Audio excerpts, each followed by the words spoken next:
My parents have this story where when I was 3 years old, they noticed that whenever I received a gift, I would play with the box much more than the toy that came inside. I would ask them for tape and any other junk lying around the house, bring it all to my room, and put it all together to make some toy or gadget out of it. I could turn the box into anything my mind could imagine and create meaning out of the parts of a toy most people just throw away. There was something really special about that. From early on, I was always a creator. My art style would grow and change in the coming years, but not my passion for creativity.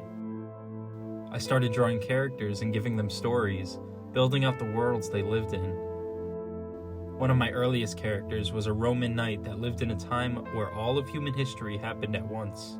The past, the present, the future, all converged into one. All that so I could justify his cool laser sword. And more characters came to be that would fill his world that I created. This is where I learned that I love to tell stories and visualize them for people to enjoy. I didn't know what I wanted my career to be yet, but I knew that creativity was the key in finding that answer. It wouldn't be until high school where films really jumped out at me as an outlet for my storytelling. As I started taking film classes, I realized that film was this medium that I could manipulate in any way I choose and show the audience exactly what I want them to see. Opposed to drawing where it's just a still frame, or photography where it's just a still frame. Making movies was a complete experience that I could give a viewer. I would always try to be ambitious in my work. Why do you think he's going through all these possibilities? He's advertising. He wants the world to know how great his green eggs and ham are. Maybe they're really good. Have you ever tried them? Not always turning out for the best, but the creativity was definitely there. I had a lot of ideas for different stories, but my confidence just wasn't there. I was always very shy and introverted, and I felt that I couldn't be a filmmaker if I couldn't stand up for myself and my ideas. I didn't believe that I could do it.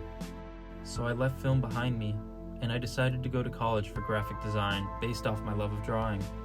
Not only did I learn how to make well-designed logos, like this one here, but my teacher really pushed me to be more confident in myself and my ideas, and gave me the tools that I needed to be successful in any field.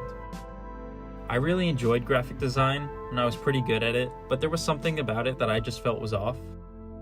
I wouldn't understand this feeling until after I graduated, but I really didn't want to spend my entire life sitting behind a computer screen in a dark room, making designs for companies that I just didn't care about. I wanted to do more, to be more, and say more. That is when I thought back to my time in high school, making movies with my friends and coming up with crazy ideas for films, being as creative as I possibly could be. And that's when I knew that I wanted to get back into the film industry. Still unsure about where I would end up specifically, but completely sure about my direction. Making movies for me is being able to tell the world what goes on inside my head. My name is Eric Weinstein, and I'm a filmmaker.